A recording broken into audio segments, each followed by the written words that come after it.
Fluent and Chill, Super Bowl edition. I'm Anthony K of Sports Fluent.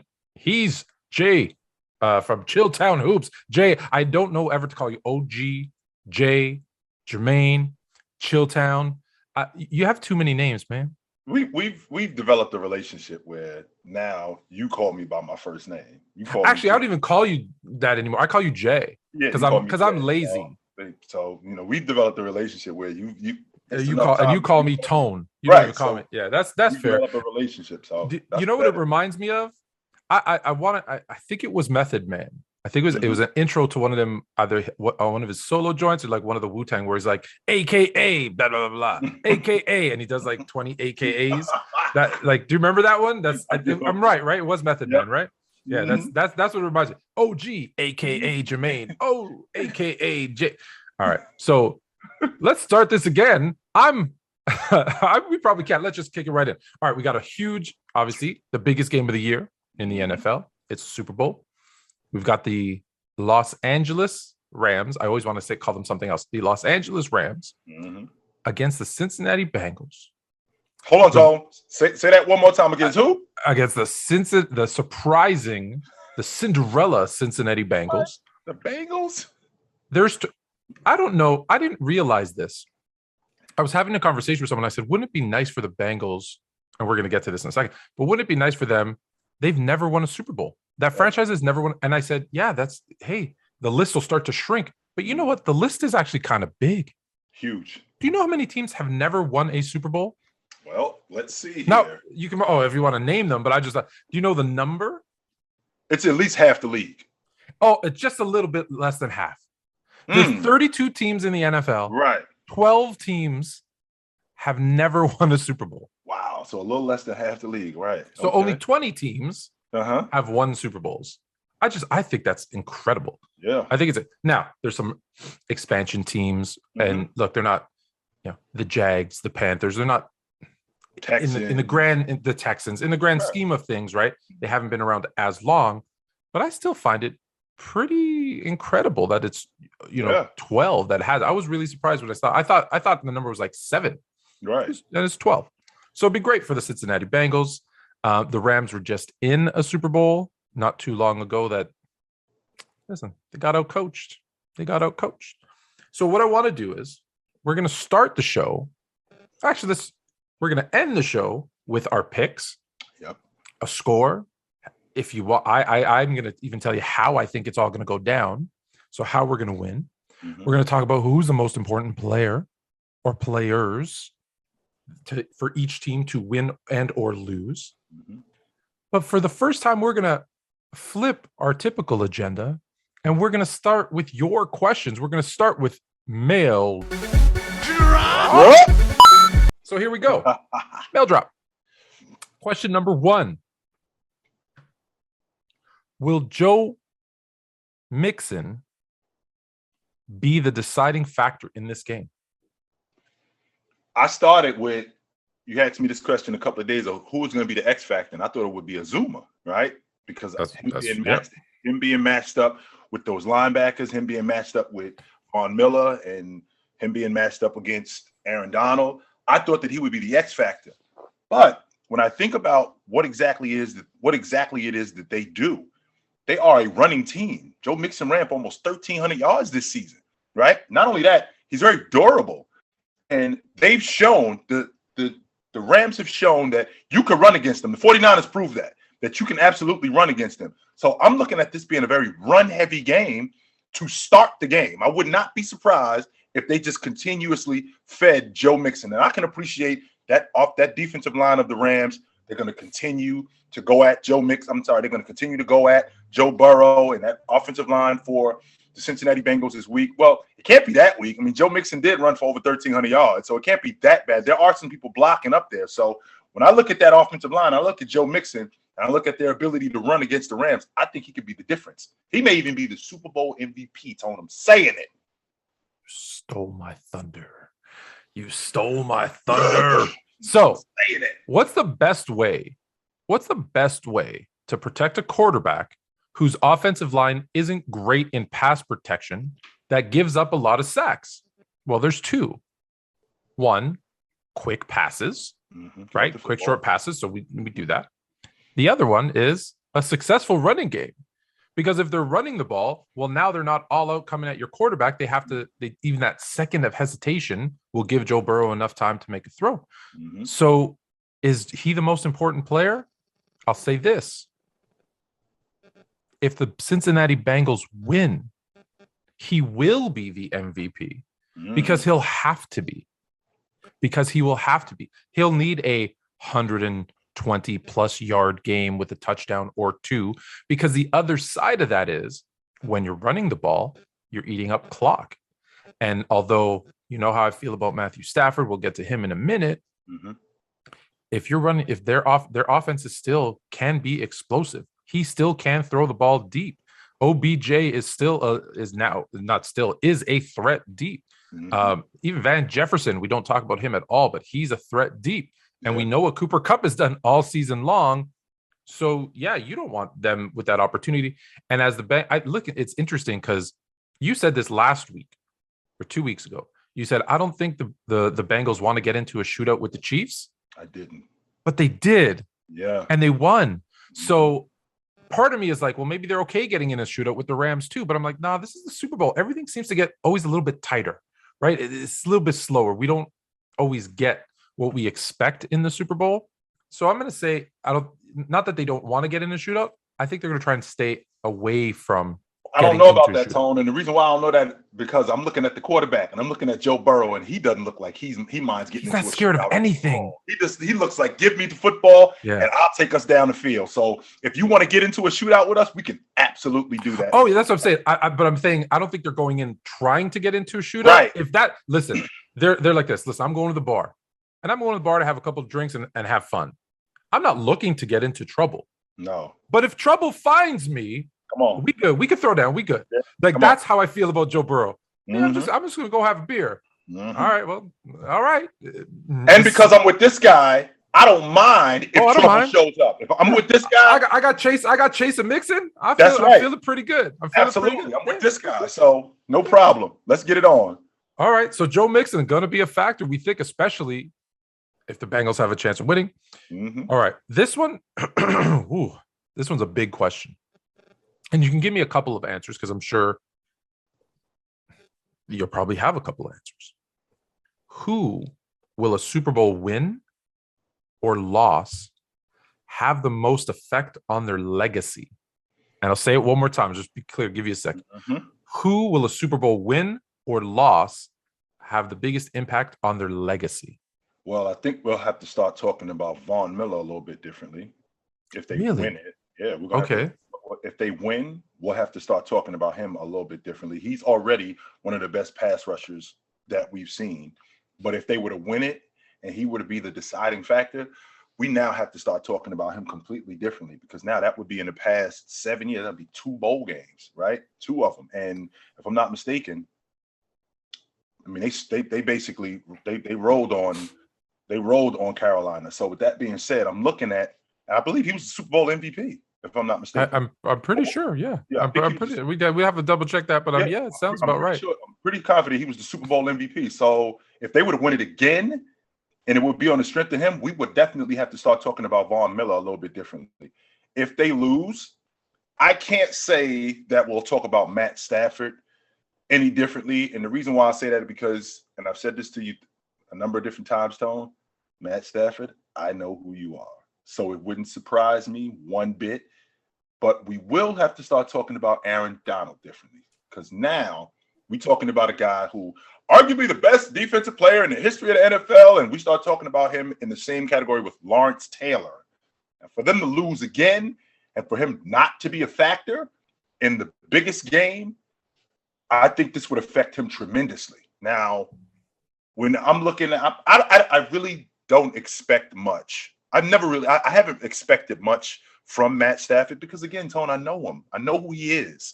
And he is going to reintroduce himself to me at some point in this game. He might come out super sharp, but he is going to reintroduce himself to me at some point in this game. So I don't think that a loss would affect him nearly as much as it would affect those other 2 guys. So when I read this question, I had the immediate thought wow, all the pressure's on the Rams. All the pressure is on the Rams because if the Bengals win, okay, it vaults Joe Burrow a little bit higher into that, one of the great young quarterbacks discussion, but he's there already. He's there already just for getting there. Joe Mixon, I don't think Super Bowl win. We know who he is. Again, he's young. Zach Taylor, good young coach, got them to the Super Bowl. That's you got through. It's really the win against the Chiefs. I'm not saying that the Raiders and the Titans win aren't important. They are. But you got by the Chiefs in your second year with Joe Burrow, first healthy season, full season of Joe Burrow. You got to the Super Bowl. So I think for them, a win or a loss, listen, if they lose, wow, man, it was great that they got there. If they win, what an incredible run. I think either way, they're a success. The Rams, and you brought up a lot of those names, but let me run down the list. You mentioned Von Miller. If he plays well and wins another Super Bowl MVP, absolutely. He moves up. But if they lose, Von Miller, I don't think it affects him as much if they lose. I don't think Von Miller, they'll say, hey, we brought him in. But okay, he's already a Super Bowl MVP. It's probably not going to be a loss on his. It's not going to be his fault, is my point, is if they lose. Aaron Donald, and you agree or disagree with this, regardless of Super Bowl wins, he's viewed as one of the greatest defensive players ever. Whether you agree or disagree with that, I don't think the Super Bowls actually affect him as much as one of the guys you mentioned and another guy. So Matthew Stafford, if he wins, because I've been hearing everybody say this, it now vindicates him. It validates his career because now people will say, which some people are already saying, the only reason he was unsuccessful was because he was on the Detroit Lions. And let's be honest, that franchise has issues. Right. The second he comes to LA, has a coach, has weapons. He has a great season. They go to the Super Bowl and they win. Yeah, see, Matthew Stafford can be a great quarterback, especially if he plays like he's played throughout the playoffs, right? Like if you think about it up until the last game, now the last game I know he threw the pick, but no picks in the first two games. And so his touchdown to interception ratio looks good overall. So if he has another 3 touchdown, 1 interception game and they win, hey, you know what? Maybe we've been too hard on Matthew Stafford. That's going to be the narrative. Sean McVay. And Kyle Shanahan has his number. Everybody talks about how the 49ers had, Kyle Shanahan has outcoached him multiple times. However, Sean McVay of the Zach Taylors, the Kyle Shanahans, of these young quarterbacks, Sean McVay is the only one that has a winning record in the regular season and a winning record in the playoffs. Right? He went to the Super Bowl, and let's be honest, he got outcoached. He wasn't prepared for that. Bill Belichick outcoached him like nobody's business. And listen, there's no shame in that because it's Bill Belichick. Okay. Well, if you come in and you get outcoached by Zach Taylor, now I'm starting to question your offensive genius. Now I'm starting to question, the boy genius, as they call him, right? Right. Because if he loses, well, maybe his way hey, it's good. Maybe it's like Mike D'Antoni, right? Really good up to a point, can't win you a championship. If he wins, however, well, now he becomes winning record in the regular season, winning record in the playoffs, and a Super Bowl champ with Matthew Stafford. Man, that's maybe that move from Goff to Stafford made sense. But if he lose, well, yeah, you got to the Super Bowl and lost with Goff, so who cares? You brought in Stafford, big deal. All you did was trade away some first round picks. So I think in order, Stafford and McVay are actually the ones who gain and possibly lose the most with a win or loss. So this is why, right? I feel like Cincinnati's coming in loose. Well, we know that they are, Tone. They're absolutely coming in loose because, again, we're talking about a team who was 2-14 2 years ago, 4-12 last season. So anybody to tell you that, I had Cincinnati in the bowl game this year, you make sure, let me step back from you because I don't want to get hit in the face with your nose, your Pinocchio nose, because you lying. You did not have the Cincinnati Bengals in the bowl game. You was in Vegas. You was drunk one night and you said, hey, I'm going to bet on Cincinnati to win the Super Bowl this year because there's no way anybody had the Cincinnati Bengals considering what they had done the season before that. We don't know who Joe Burrow is, Tone. We don't. He had torn up his knee last season. He was on his way to a great season. He possibly was on his way to Offensive Rookie of the Year, on his way to a great season. Joe Mixon was a young guy, right? T. Higgins was also young, and he was inconsistent. Boyd was a young guy. So we didn't really know who they were. And on top of that, in the words of Bill Parcells, your record tells us who you are. So with that being said, 4-12, the next season at best, considering they're in that division with Baltimore, with Pittsburgh, with Cleveland, we would have been good with 8-8. We would have been fine with 8. Well, they're getting better. Nobody had them going to the bowl game, let alone winning it. So they're playing with house money. That's the idea right now. If we could go into this thing and we can get it and we could keep it close, maybe they'll crack at the end. Maybe the Rams, maybe we can force Matt Stafford into something that he doesn't want to do, or we could force McVay into making a bad coaching decision when we get it close. So they're playing with house money. They're not coming into this like, oh my God, we're in the Super Bowl. What are we going to do? No, they absolutely believe we got a real good shot at winning this thing. It's interesting you brought up Burrow being young, Higgins, Boyd. They also draft Jamar Chase, who a lot of people said, whoa, what are you doing? He said he can't even see or catch the ball. Other people he said he couldn't see the ball without the stripe, and the previous coach said he couldn't catch, and everyone was screaming, get him an offensive lineman. But you went with Chase, his former teammate. Worked out pretty well. But at the beginning of the season, him being a bust. They were talking about him being a bust. They talked about him being a bust. To your point, right? There was no. So I find that interesting that you're right. It's just I think they come in really loose. So I don't know where we are in terms of time, but I'm going to say we're about halftime of the show. So, question number 3, a mail drop. Will this be the greatest halftime show ever? And let me just recap it. Dr. Dre, the Snoop, D-O-double-G, Eminem, Mary J. I love you, Mary. Oh, and by the way, we're just throwing this dude in. The last one, we're going to throw him in, by the way. Well, I love you, Mary. All right. And then Kendrick Lamar. We're just going to throw him in. I heard he's pretty good. I'm an old guy. I don't know too much about it. I heard he's pretty good. That's, man. We're just gonna throw him in. So with the 4 that we got, we're gonna call him up. Hey, my man, what you doing this weekend? You want to come rock at the Super Bowl? I feel like I'm putting a team together, right? I put in like a so I called up Magic, I called up Jordan, I called up Larry, I called up Hakeem, and then I was like, oh, you know what? We need a 5th. Hey, LeBron, you available? Yeah, come on down. You good? Yeah, come on down. Yeah, come on down, you can rock with us. I'm thinking about Prince rocking at the Super Bowl. That was incredible. Yeah, Prince was good. Let's see. Do you remember? Didn't Michael Jackson? Michael Jackson. Do you remember that one? That was it was a long time ago. Do you remember that one? It was a long time ago. I don't remember it like it was yesterday, but I do remember him rocking at the Super Bowl. Run DMC Run DMC. Who was that? The band that they rocked? Aerosmith. When Aerosmith rocked at the Super Bowl, they were fantastic. Absolutely. So Beyonce rocked at the Super Bowl. Of all the people who rocked at the Super Bowl, Tone, for the record, I haven't been more excited about a halftime show than I am about this, because this is our era of music. Mary J. Blige, Dr. Dre, da-da-da-da-da.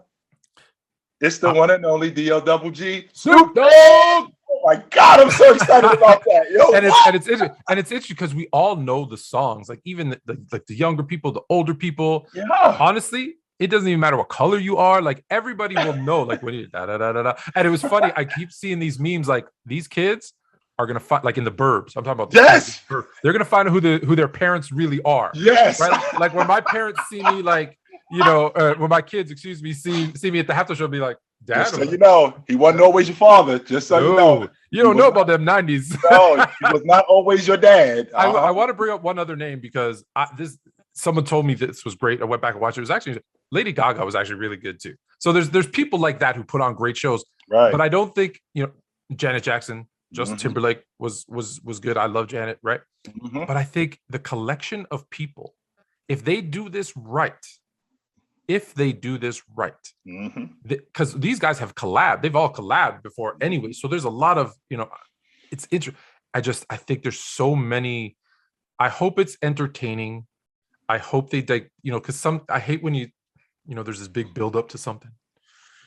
And then it's just like, like if Dr. Dre would just come out and be like, okay, and then Snoop Dogg comes out and then Mary J. Kind of like the trade deadline. Like we get so excited about the trade. Yeah, we get so excited. So if they just come out and kind of do, nothing. but like when the ones that have been the best is when they're all collabing, when they're doing, taking whatever, things we know about them and like putting a twist on it, like that type of stuff. That's gonna be. I put a little compilation together. I'll show it. I'll send it to you actually. But unfortunately, I posted it on TikTok and I got banned for copyright infringement. Right. But I did like this whole thing where it started with Eminem and I actually mixed in.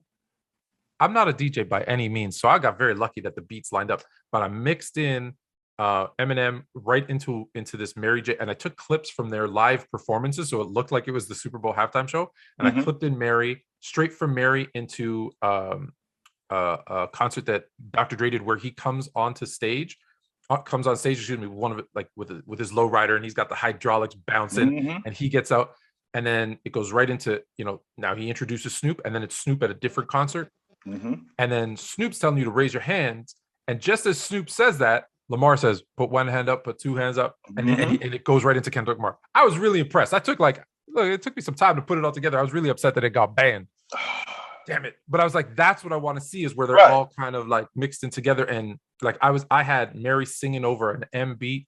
I had Kendrick Lamar rapping over a Snoop beat, right? Like, so it was just, I was very happy with myself. I'm excited, Tone. I'm supercharged about the Super Bowl halftime show. This is a show that I haven't been excited about in a long time. When I heard Prince was rocking, I was excited about that when Prince was rocking. Because Prince puts on a show, no question about that. When I heard Janet Jackson and Timberlake were going to be on, I was like, okay, that's going to be dope, right? When I heard Beyonce is, for lack of a better term, Tone, she is fantastic. The only thing that I can think about when she's just fantastic. She is, if she's in my city, I haven't seen her live, but I would love to see her live. She is fantastic. But when I think about Mary J, Snoop Dogg, Dr. Dre, and by the way, Kendrick Lamar, oh man, we're talking about hit after hit. And it's in the halftime show. Let's make sure we remember, Tone, we do have a football game going on. We might forget about that for a second because, like you just said, the halftime show, these kids are going to find out who your mom is. Because when your mom drops it, you're going to be like, what? Mom, what you doing? Well, I wasn't always your mama. Let's make sure we clear Mama looks at you and be like, Dr. Dre, you little punk. Yes, sir. So here's the thing. So some of the people you mentioned, Beyonce, I said Lady Gaga, Prince, they put on big shows. I'm curious to see, because when you think of kind of Eminem, Dr. Dre, you think of great music. I don't know that you necessarily think of big, grand, like a production. So that's another part that I'm curious to see how that goes. So we're gonna get to who's gonna be your MVP, but who's gonna be your halftime show MVP? Is there gonna be someone who steals the show? Who steals the show? I think Mary steals the show. I do. I think Mary J. Blige. I've seen Mary J. Blige in concert, and she is great. She is absolutely fantastic, and I think she's going to steal the show because she's got so many hits, and she's probably only going to rock for a couple of minutes, but I think she's the showstopper. She gives me real love. Then she wins. You know she is. Now, listen, I'm biased because I love you, Mary. I'm biased but I'll say this, and I'm not just saying this. I really believe it. I'm not knocking. I have them all as 10s. I think Kendrick Lamar steals the show. I think people. I'll say this. I'll say people our age know the other ones a lot better than they know Kendrick Lamar. However, I listen to a lot of Kendrick Lamar, and I'm telling you, he's going to be introduced. The kids know him already. The younger people know him already. The older people who were listening to Snoop and M, and they're going to be like, "Damn, he's good." So I think he's gonna have that moment that everyone goes, "Wow!" Right? Yeah. The kids already, and the kids will be like, "See, told you, our stuff's better." I hate to say it, but you know what? He might. And look, I'm not knocking it, but they are older too. Yeah. Right, they're old. Like I saw Snoop, he looks a little. He's still rocking. Don't get me wrong. A bit older. Trees that do that though. So yeah. So I feel like Kendrick Lamar is gonna be like the Joe Mixon. He's gonna come in and like lock it up. So lock it up. That's fair. Yeah. All right. So let us know. I want to know from everybody else who's listening, who's watching, whatever. In the comments, who is going to rock the show? Who's going to be the MVP of the halftime show? We gotta make sure we let Mrs. Tone know got to keep Mary J. Blige away from Tone because he might be cutting you off. If she ever Mary shows J. up. Just Dawn saying. from En Vogue. There's a list. All right. So halftime is over. We're getting back to football. Mm-hmm. We already talked about Joe Mixon, so I'm going to cross him off your list Mm-hmm. when I ask this question. Who's the most important player Jalen in the Ramsey. Super Bowl? I think it's Jalen Ramsey. Oh, wow. Okay. Absolutely. I think Jalen Ramsey, because a lot of what Joe Mixon is going to do is going to be on the outside, looking for T. Boyd, looking for Higgins, getting Joe Mixon in the flat, right? So with T. Boyd, with Higgins, and with Jamar Chase, dealing with those guys, Jalen Ramsey's his ability to just cut the field in half and limit options, that's why that run game is going to be so important. Because with Jalen Ramsey limiting options, that run game has to work. Because he's going to do everything that he can to slow up Jamar. I have a difficult time, Tone, thinking that you're going to completely stop a guy, especially at that level. And the ability to just shut Jamar Chase down, I just don't see that happening. But to slow him down, right, and to slow down another option, a huge option that Joe Burrow has, that's gonna be big for their defense. And I think Jalen Ramsey, he's gonna be huge for what they're doing. Huge. Do you think Jalen Ramsey is going to shadow Jamar Chase? Or will they just put him on one side and say, you shut down this side, we'll take care of the rest? No, I think he's going to shadow Jamar Chase because you can't let Jamar Chase just run wild and just leave Jalen Ramsey on one side of the field. Because if that was the case, I'll just run to the other side of the field. It'll be just that simple. No. The reason I ask is so what if they say, hey, Jalen, okay, you got the right side. Lock that down. And if Jamar's on the left, hey, we're just going to have safety help. We're going to, run some schemes. And because we're saying, Bengals, if you're going to beat us, you're going to only have half of the field to work with. Good luck making a game plan. Right? Do you think they can do that? Is Jalen Ramsey still that corner that can do that? I think that do you think they do that? I think that he's still the corner who can lock down a side of the field, but letting Jamar Chase run in free space without having a guy like Jalen Ramsey just all over him regularly, I think that's a recipe for disaster because he finds seams. Not only does he find seams, he gets his ability to get open, his ability to just beat guys on deep routes. You have to have your best corner shadowing him regularly. So I think that shutting the field in half and just having Jalen Ramsey on one side, that's not going to work. Okay. All right. I heard that. I heard those options. So I wanted to put it out there to you. So I think it's interesting that I don't know that I'm going to give you no, it's my question. It's who's the most important player.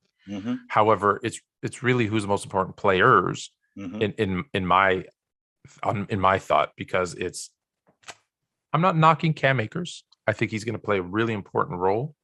Sony Michel. However, when we think of the Rams, we don't think of a running team. We think of a passing team. Yes, we do. And I think how the Bengals secondary slows down, because they're not going to stop Cooper Kupp. No, they're not. They're just not going to stop him. They're not going to stop OBJ. But I think if they can limit, they really have to do that. Shout out to Lovie Smith, new head coach of the Houston Texans. They have to do that Lovie Smith like he did with the Bears, where it was like that cover two that was kind of bend, don't break, right? Let him get his yards, but don't let them break anything for a big touchdown. And when you're in the red zone, everything tightens up and you hold them to field goals instead of touchdowns. And so I think the Bengals secondary, because they've been talking a lot, right? They talked a lot, especially to Tyreek Hill. Specifically, right? Hey, like I think was Apple said, hey, I'll get you a ticket so you can make it to Super Bowl. Like, I like I'm on the fence. I'm always on the fence with this stuff. I like the confidence. You got to be a little bit cocky, but does he cross the line and give like added incentive? Does he become arrogant? We don't want arrogant, right? We don't want any bulletin board material. No, not this. Don't. Yeah, like don't want that. No. This week, just which is good. I haven't heard much because he was talking to the Chiefs, the team he already beat. I'm and OBJ and Cooper Kupp, they don't seem like that type anyways. To me, that would be like, I don't see OBJ going, he said what to Tyreek Hill. Oh, okay. I don't. They just seem like, hey, we're gonna go out, we're gonna be professionals and do their thing. So I think the Bengals secondary is going to be really, really important. And here's the other thing. And I know you can't win or lose a game on one play.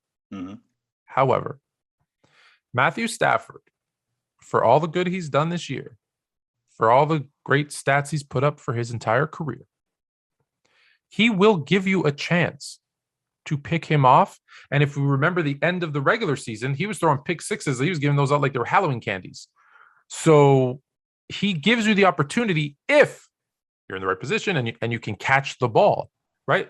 You're wearing your 49ers jersey, Again, I'm not saying that whole game was on that, but if Tart, yes, sir, catches that interception's big. So can the Bengals turn those deflected passes and those interception opportunities into actual interceptions? Because that's why I think they're the most important. Matthew Stafford will give you a chance. If you don't take advantage of it, he'll kill you. He'll kill you, right? So whenever I think about Matt Stafford, what we're talking about right now, when I'm thinking about it, I think about Charles Woodson playing against the Bears, saying, quote, "We know who Jay Cutler is. He's going to throw us the ball. Just keep playing." Now, I know that's who you. I understand that's your Bears tone. I do understand that, but that's how I feel about Matthew Stafford. Just keep playing. He's going to let you back in the game. Don't worry. Just keep playing. He is going to let you back in the game. I promise you that. And I've said it before, Tone. I know who he is. How awesome he will be early. How awesome he will be maybe even in the middle.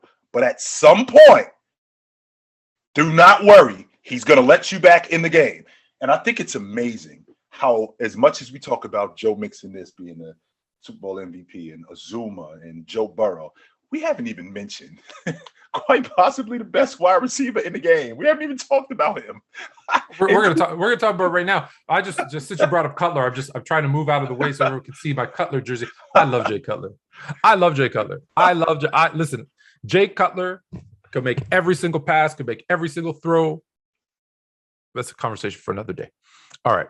So you want to bring up Cooper Kupp? Let's bring up Cooper Kupp. It's amazing, man. Did any wide receiver have a better season than Cooper Kupp? No. So why is everybody disrespecting Cooper Kupp?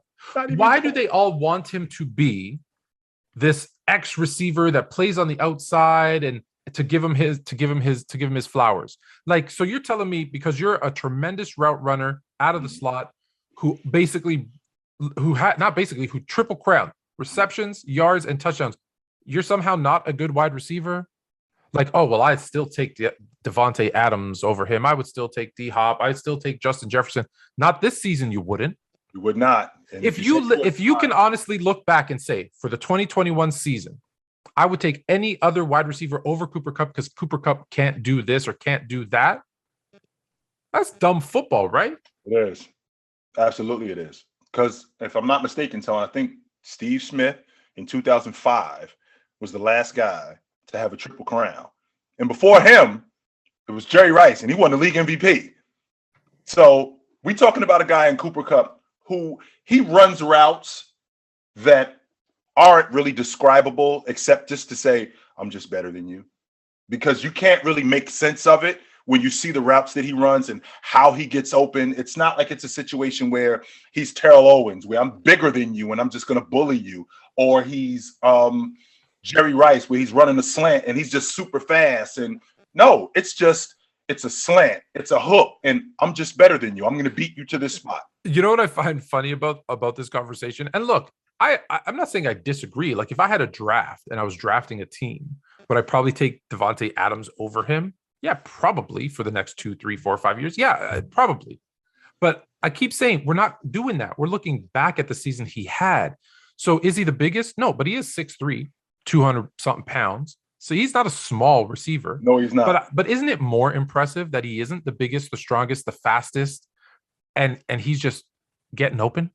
Well, you got to remember, people say, "Oh, he's always in the slot." Yep. So, like, why is that a problem? And the reason why I'm asking why that's a problem, why is that a problem? Because nobody had a problem when Edelman was doing it, right? Nobody had a problem when the slot receiver, when Wes Welker was doing it. In fact, not only did they not have a problem with it, you praised it. Now all of a sudden, Cooper Kupp is in the slot and he ends up winning the Triple Crown. All of a sudden, well, he's not on the edge that much. I think that it's nitpicking. I completely think it's nitpicking. And I also think, Tone, last season, Cooper Kupp was real average. So he goes from real average last season to basically having still 1,000 yards. To basically having a breakout season. I mean, that was his first 1,000-yard season. Yeah. He didn't get 5. right? So the other seasons, he was real average. So we go from that to having basically a breakout season. Sure. And now it's, well, is Cooper Kupp really the real deal? It's kind of like, well, I had someone say, well, it's because of Matthew Stafford, because Matthew Stafford had the big yards with Megatron, and now with Cooper Kupp, so he's the constant is Matthew Stafford. So is Matthew. Listen, I think it's Matthew Stafford. I think it's Sean McVay, but I think it's a whole lot of Cooper Kupp. Right. And did you complain about Justin Jefferson 2 years ago when he was running like 90% in the slot? No. Now, yeah, he came outside and proved that he could be outside. But let me ask you a question. I relate a lot of stuff. No, let me stick with football. Stick with football. Let me stick with football. If I run for 2,500 yards, I rush for 2,500 yards and the most touchdowns as a running back, but I don't break any to the outside. It's all right up the middle, halfback dives. No one can stop me. I just go right up the middle. Is anyone complaining and saying, yeah, but he doesn't have that breakaway speed. He can't run sweeps? Yeah.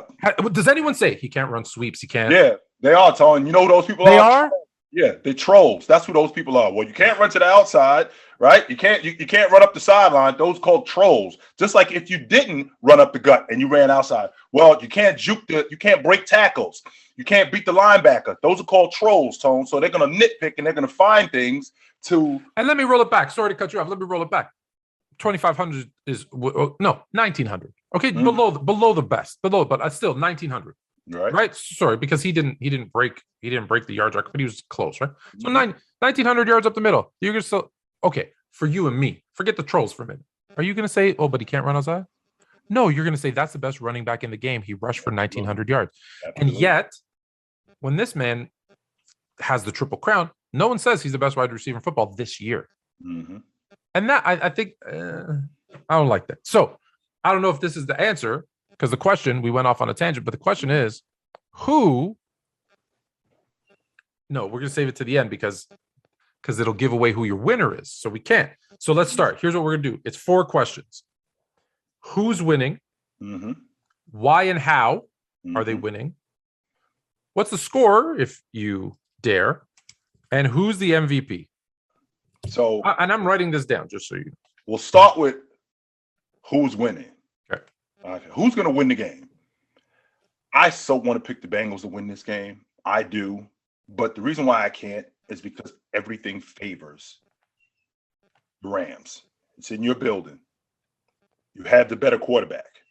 You have the better defense. You got the better defensive line. Everything is in your favor, which would actually be an opposite where everything is in your favor. I can pick the other team because everybody else is picking them. But ultimately, everything is in your favor. You got the better defense. You got the better quarterback. You have those things that are going to be factors for you. Now, with that being said, why do they win? I think that they win because they limit Matt Stafford's mistakes. I think Sean McVay puts Matt Stafford in a position where he doesn't make he doesn't have the potential to make a lot of mistakes. He's going to make mistakes. Let's make sure we're clear on that, Tone. He is going to make mistakes, but I think Sean McVay is going to put him in a position where he's not going to make a lot of mistakes. I think that defensive line, I think that's going to be a huge factor for the Rams. I think that pass rush is going to be huge. When I think about Von Miller and Aaron Donald disrupting what they do, I think that's going to be huge for them. But with all of that being said, Tone, I want to pick the Rams, but I think Cincinnati beats them. But I wrote down Rams. You going Bengals? I'm picking Cincinnati. I think that they're going to beat them. How? And I think that Joe Mixon is the MVP of the Super Bowl. And why do I think Joe Mixon is the MVP of the Super Bowl? Because I think that they contain that front line. I think that the Cincinnati Bengals run offense, I think, will be better than their defense in the Rams front four. And I think Joe Mixon runs all over them, and I think he opens up the offense. And I think Cincinnati wins the Super Bowl. Do you have a score? I think that it's a dogfight, Tone. I'm looking at 28-24.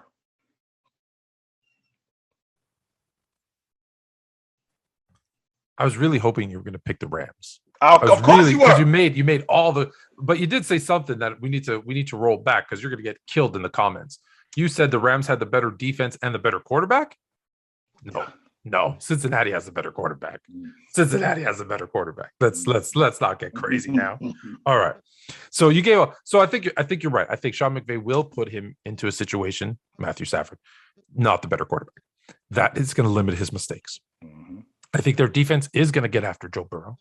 100%. I think that's 100% accurate. I think they're going to get 7-8 sacks. But Tennessee got 9.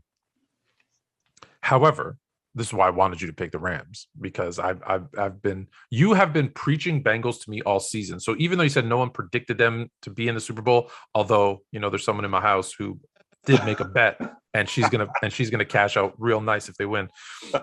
Early on, she made a bet that the Bengals would win the Super Bowl, but she's a Bengals fan, so there's probably some bias there.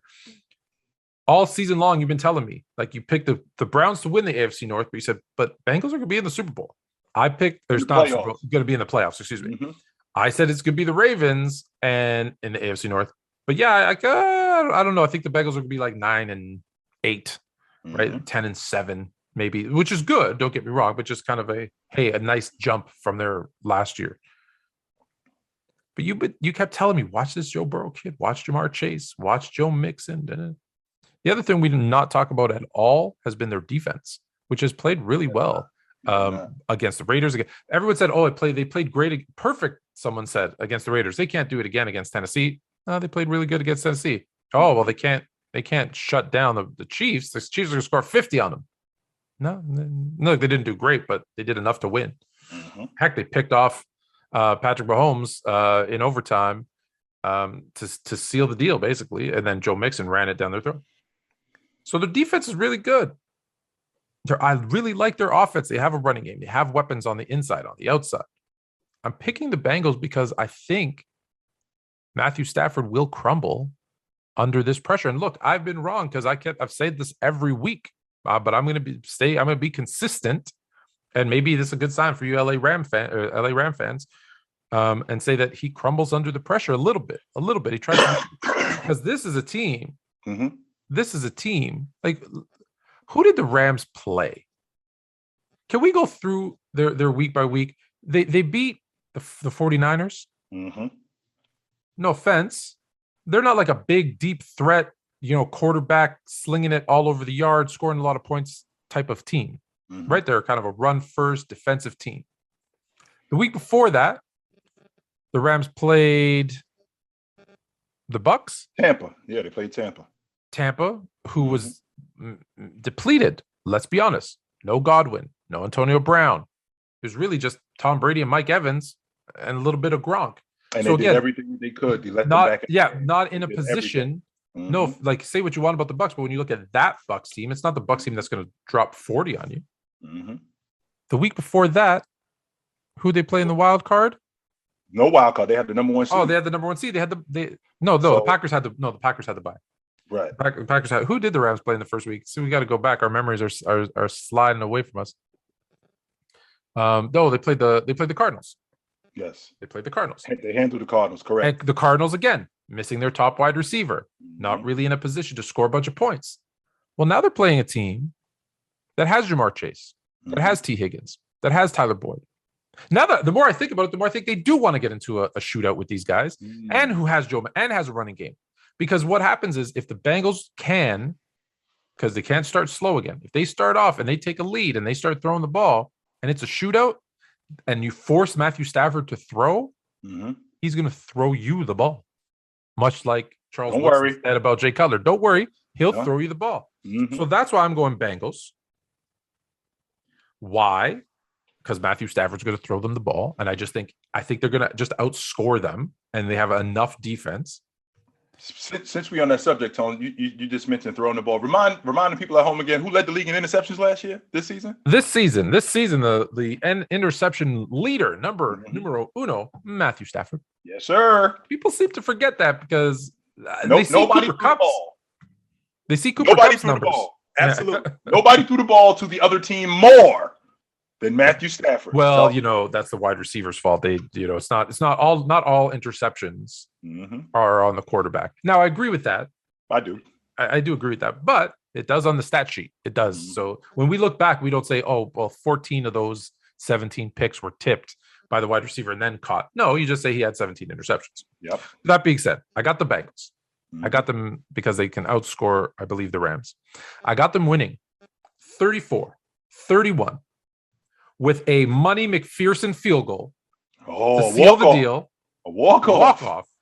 Walk-off.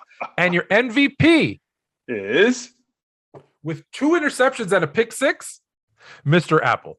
I think he's going to back up all this talk. It's going to be a DB. Maybe it's another one, but I'm going to go with him. I think it's going to be a defensive player who picks off Matthew Stafford and takes one to the house. There you have it, folks. And that's going to be. I'm not going to. I was leaning Joe Mixon. But I'm like, I don't want. He was my 2, and I thought, since you picked Joe Mixon, I'm going to go on the other side of the ball. I'm going to go with the defense. Of course, this is Friday. So we still got 2 days for you to put in the comments. Who do you think is going to win? Who's going to be your MVP? I want to do a prize or something if anyone gets it right. If someone in the comments gets it right, you get a $100 gift card to Fanatics. Nice. There you go. Fanatics. So you can buy a Super Bowl jersey. I don't know if you saw. I don't know if you could. Can you see the little? I can see the Super Bowl emblem. Yes, Super Bowl. We try to get as many Super Bowl jerseys as we can. All right. So, big plans for the Super Bowl?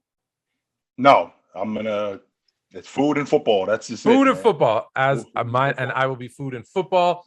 And so on Monday, on TikTok at 8 p.m. live, we're going to be recapping the Super Bowl and taking your questions. But until then, enjoy the Super Bowl and take it light, but take it. Yes, sir.